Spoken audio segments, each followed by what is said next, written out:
Sejam muito bem-vindos ao meu canal, o canal Tatiana Sampaio. E é uma alegria tê-los aqui comigo nessa jornada, nessa playlist, nessa série, onde nós estamos adentrando um pouco mais sobre a obra A Divina Comédia de Dante Alighieri. Nós que aqui estamos ainda na primeira parte da Divina Comédia, que é o Inferno, junto com Virgílio e com Dante, atravessando então o Inferno e o Purgatório até chegar ao Paraíso, onde a nossa guia será Beatriz, para todos os mistérios e todo o reino da bem-aventurança que é o céu. É claro que com Dante e Virgílio também estamos aqui nessa jornada para tirar valiosas lições e aprendizados, agregar valor também para a nossa vida, assim como aconteceu com Dante, porque o motivo da jornada de Dante é justamente através de tudo aquilo que ele vê, que ele conhecer, que ele entender aqui sobre vícios e pecados, sobre vícios e virtudes, sobre pecados, sobre comportamento. Assim como Dante e Virgílio também, é nossa missão aqui tirar muitas lições valiosas, lições, né, de tudo isso que a gente adentrar e aprender aqui com Dante e Virgílio nessa jornada, porque foi esse o motivo da jornada de Dante também. Ele não está morto, ele está vivo, mas ele teve essa oportunidade de adentrar e atravessar tanto o inferno quanto o purgatório até o paraíso, para tirar daí várias lições, para que quando voltasse na sua vida escolhesse pela via certa, pelo caminho verdadeiro, pelo caminho de virtude, para alcançar a recompensa então dos bem-aventurados eternamente e não dos condenados eternamente. E é isso que a gente pode fazer também, adentrando e conhecendo essa obra, desde o inferno, purgatório até o paraíso, tirar valiosas lições para agregar valor para a nossa vida, mas também aprendizado, porque aqui nada mais é do que um aprendizado sobre vício e virtude, sobre certo e errado, sobre escolhas, comportamentos, decisões e as suas consequências, né? Então é nesse sentido que eu trago um pouquinho da obra para você.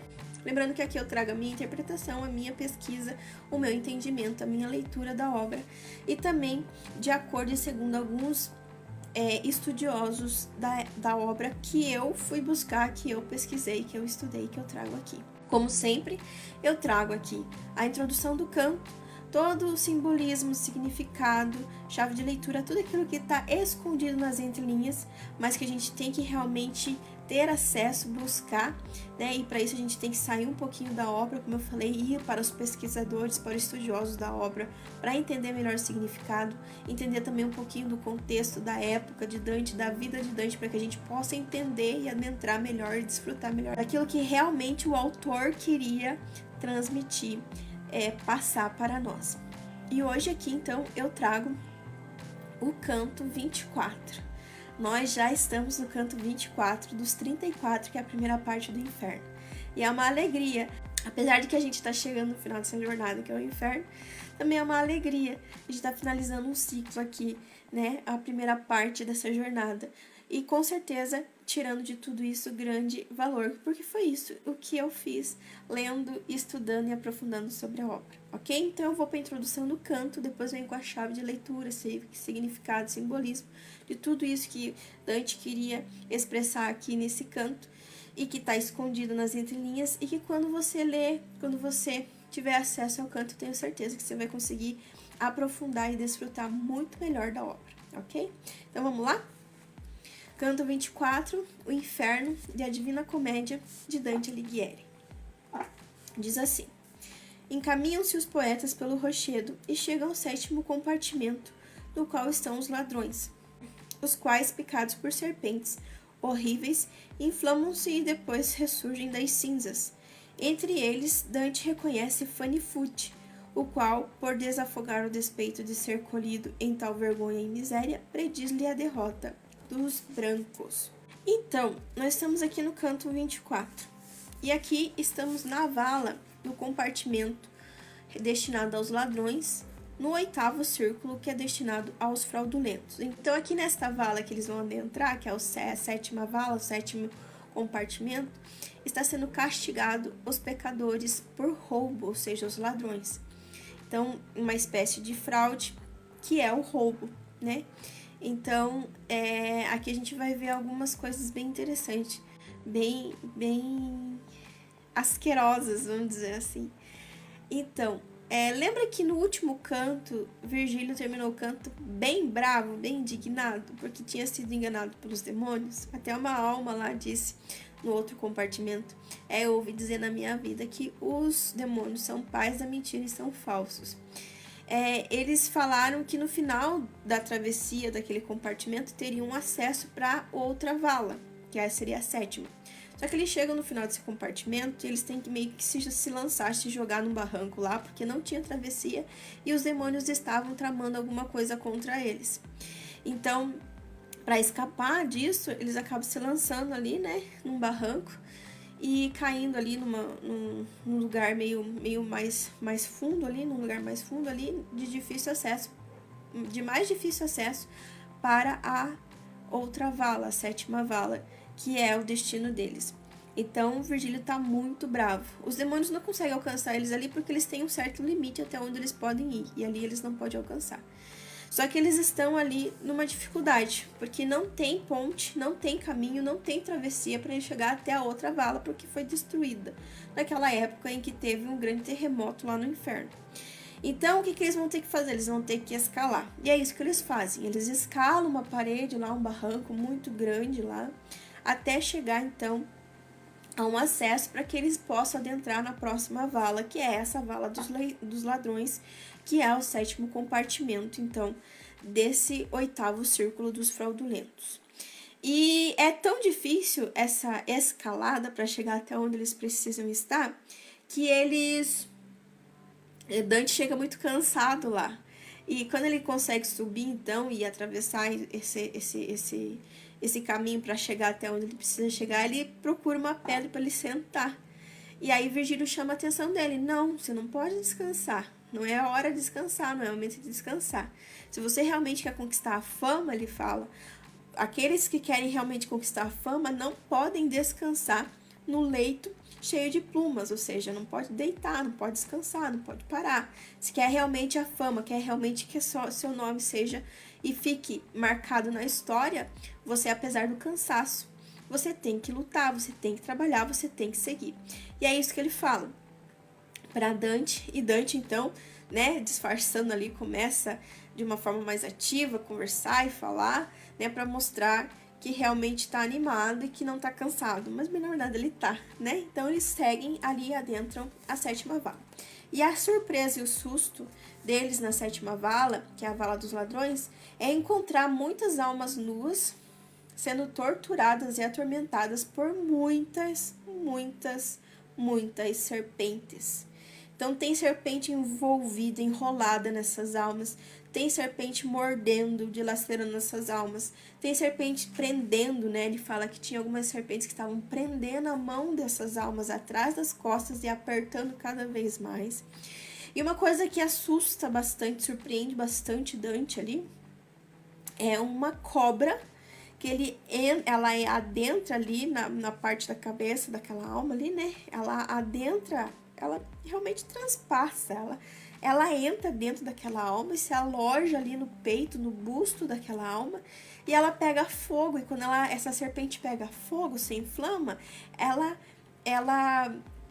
carboriza, ela inflama toda aquela alma então pulveriza e se transforma em cinzas que caem no chão.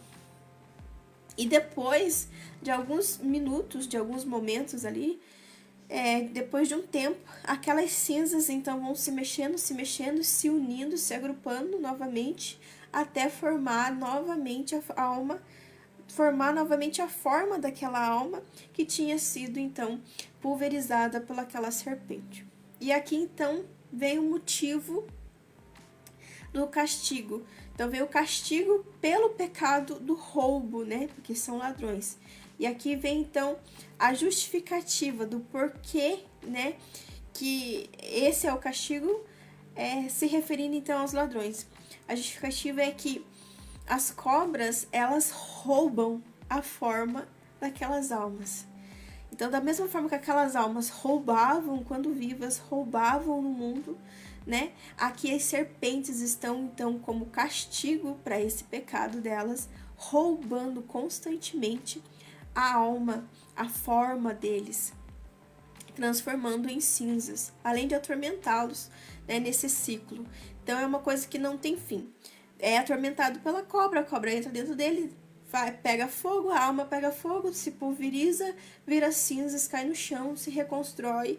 E quando ele se reconstrói, diz que se reconstrói como se estivesse acordando de um sono profundo e totalmente aflito, assustado, perdido por se deparar naquele lugar terrível, sabendo que lhe espera, né? Então todo aquele ciclo, né, de uma forma cíclica que não tem fim, é eterno, né? Estamos falando assim que é o inferno e o castigo é eterno, é a eternidade passando por isso.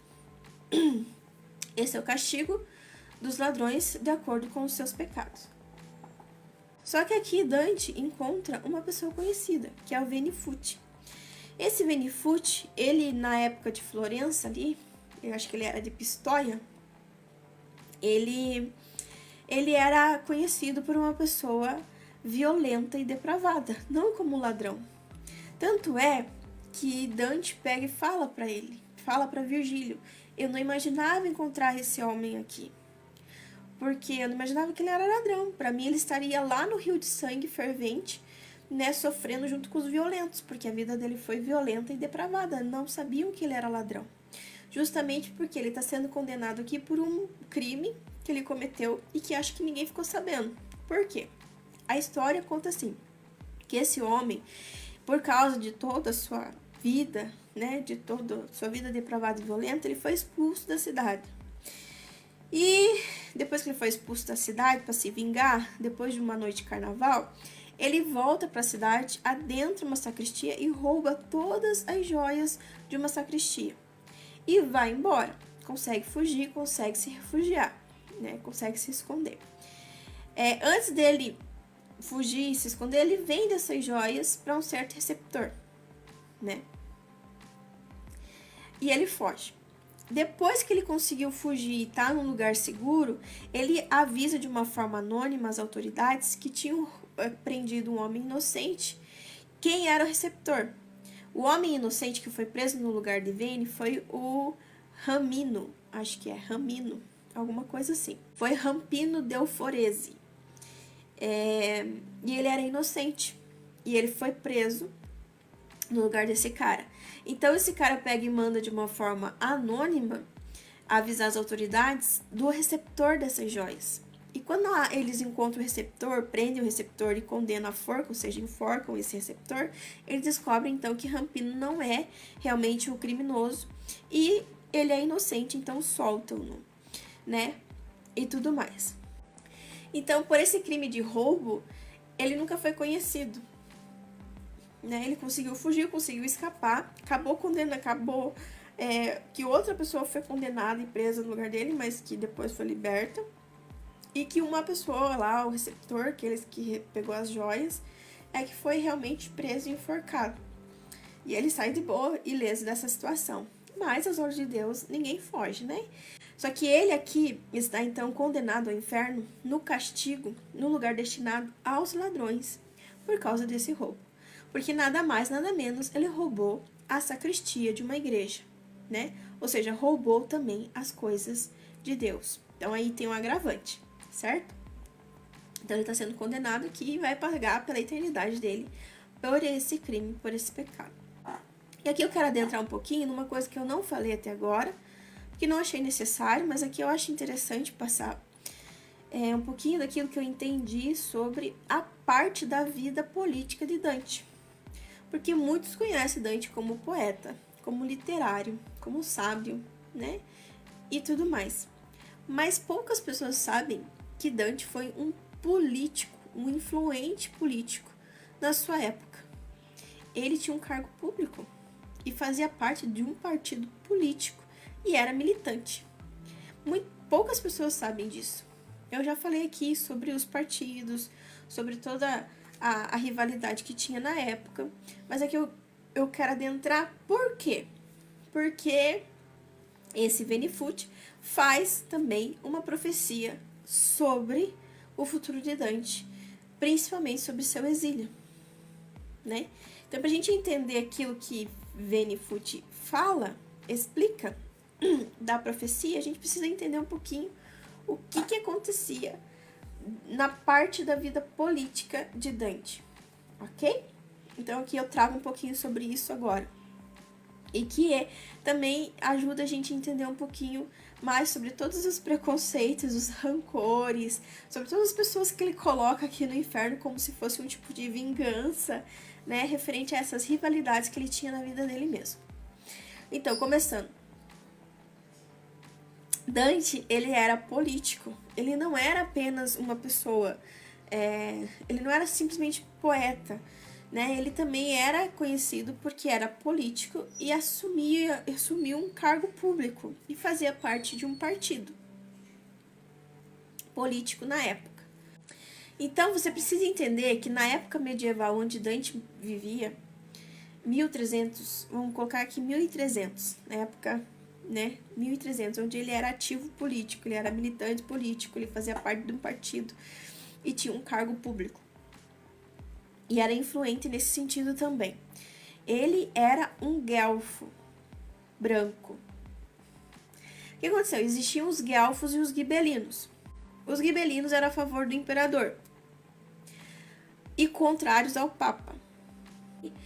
Os guelfos, eles eram apoiadores do papa e contrários ao imperador. Se é que eu posso dizer assim, se eram contrários, né? Só que o que aconteceu? Com a renúncia de Celestino V, o Papa Celestino V, e então a posse do Papa Bonifácio VIII, os guelfos, que eram a favor do Papa, eles se dividiram em si. Porque muitos dos guelfos não aceitaram essa posse do Bonifácio VIII. Não aceitaram a pessoa do Bonifácio VIII assumir então a cátedra de Pedro. Por quê? Eles viam esse Papa como uma pessoa corrupta, a pessoa, né? Não o Papa, a pessoa que assumia então esse cargo, eles viam com preconceito porque viam nele uma pessoa corrupta e que só tinha interesse financeiro. Então, os guelfos que eram a favor do Papa, eles se dividiram entre os que eram a favor desse Papa e os que não eram. De acordo com toda a situação, então, que foi? Porque foi a renúncia de um Papa e a entrada de outro Papa que alguns não gostavam e não admitiram por causa do seu comportamento, da sua forma de vida. Ok? E aqui vem, então, o ranço de Dante contra Bonifácio VIII, tanto é que Bonifácio VIII, então, está aqui no inferno. E aí eu digo que Dante, muitas das suas rivalidades, dos seus inimigos, ele castiga aqui, né? Então, de uma forma passional, vamos dizer assim, né? Ele castiga colocando as pessoas que ele não gostava, que eram contrárias a ele, ou que ele tinha alguma coisa contra, ou que o prejudicaram de alguma forma, ou que eram seus rivais, colocando aqui no inferno. Então, por isso que eu falei nos outros cantos, que eu vejo mais como um rancor, como uma vingança, de uma forma mais passional, algumas pessoas estarem aqui no inferno, né? Então, não podemos dizer que era certo que era errado, era o ponto de vista de Dante, né, nesse sentido. Então, o que eles fizeram? Aconteceu lá que os guelfos brancos conseguiram vencer uma determinada batalha e exilaram todos os guelfos negros. Dante era, no tempo, né, de 1300, em Florença, era o orgulho dos guelfos brancos, né? O que aconteceu, então? Em 1301, aconteceu um negócio lá em Pistoia, uma revolta lá em Pistoia, onde os guelfos brancos de lá, eles expulsaram os guelfos negros de Pistoia. E esses guelfos negros se refugiaram com os guelfos negros de Florença. E ali eles ficaram fortes. Então, os guelfos negros lá em Florença ficaram com maior força e com o apoio, a ajuda do imperador da época, que era Carlos Valois, exilou todos os brancos de Florença. Lembrando que o Dante era o orgulho dos guelfos brancos na época. Então, ele foi um dos condenados e exilados. O que aconteceu? Todos os condenados, todos os expulsos, todos os guelfos brancos, então, foram condenados a pagar uma penosa e altíssima multa. E aqueles que não conseguiam eram as suas penas eram agravadas e eles eram condenados à morte, então, à morte por fogueira, né? Por ser traidor, por ser, nesse sentido, rival, né? E por ter perdido, então, essa batalha. E aqueles que não conseguiam pagar as multas, e Dante foi uma das pessoas que não conseguiu, a estratégia foi realmente fugir, ou seja, se exilar. Ou seja, nunca mais Dante conseguiu voltar para sua cidade, Florença, depois desse acontecido. E Dante escreve a Divina Comédia justamente nesse seu tempo de exílio até a sua morte, já que ele morreu alguns anos depois, vítima de malária, no exílio, né? Porque não podia voltar. Porque se voltasse, não conseguiria pagar a multa e seria morto, né? Naquela época, nós estamos falando da época medieval, morto por forca ou por fogueira. Então, esse moço aqui, esse Veni, de uma forma machucada no seu ego, no seu orgulho, porque era conhecido por um homem depravado e violento, mas está aqui como um simples ladrão, e também indignado com o comentário de Dante, ele faz essa profecia de tudo isso que ia acontecer, que os guelfos brancos iam perder para os negros e que seriam exilados, e que aí sim ele ia entender o que era sofrimento, como se fosse até uma maldição, nesse sentido. Porque foi isso exatamente que aconteceu em 1301.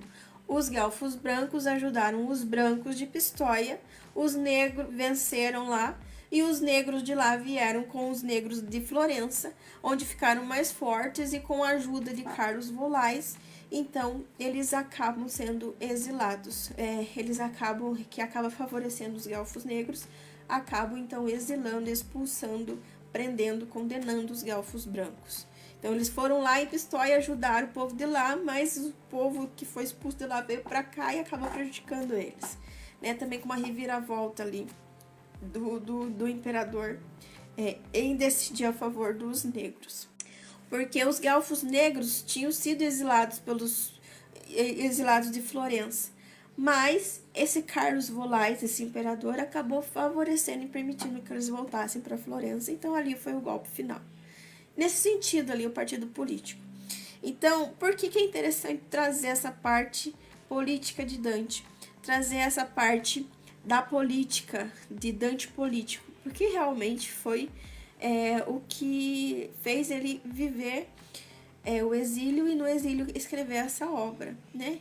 Então a gente vai ver que muitas pessoas rivais de Dante, inimigos políticos, inimigos pessoais dele, a gente vai ver aqui no inferno, como se fosse um tipo de castigo, como se fosse um tipo de vingança, né? Então ele coloca sofrendo aqui, nesse sentido. Então, por isso que eu achei interessante trazer tudo isso. Então, a profecia, a maldição que esse Veni, que esse ladrão faz para Dante, aconteceu realmente, né? E já ter tido passado por isso, ele registra aqui nesse encontro com o Veni, já aproveitando, né, desse homem que ele achava depravado e violento, que tá aqui no inferno, aproveitando também para falar um pouquinho sobre os demais que ele coloca aqui no inferno também. Então é isso, espero que você tenha entendido, que você tenha gostado.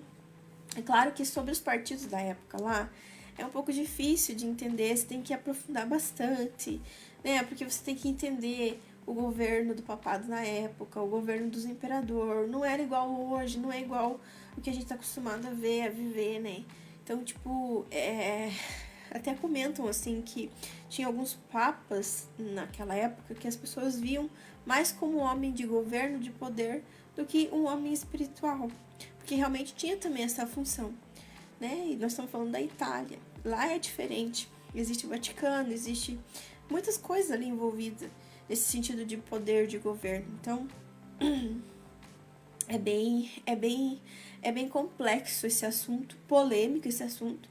Então, realmente, eu tô falando sobre as rivalidades de Dante, aquilo que ele tá querendo transpassar aqui. Se é certo, se é errado, não tô entrando nesse quesito. Se é certo, se é errado, se estava certo, se estava errado, não é nesse sentido, mas sim explicando o porquê que motivou Dante a escrever esse canto, colocar essas pessoas aqui, colocar essa profecia e colocar um pouco também da vida política dele para a gente possa entender melhor o porquê de cada coisa. E muita coisa aqui é passional do Dante. Eu sinto assim, né? Que é algumas coisas assim, dentro dele, do coração dele, mal resolvido, ok? Então é isso, espero que você tenha gostado. Se você gostou, curta, comenta, compartilha, se inscreva, ativa o sininho, porque no próximo canto que eu postar aqui, próximo vídeo sobre o próximo canto que eu postar aqui, você será notificado. E você diz para a plataforma também que esse vídeo é importante, é relevante e que vai ajudar a chegar para muitas e mais pessoas que têm interesse nesse conteúdo, ok? Agradeço de coração, fiquem com Deus, beijo no coração e até o próximo canto.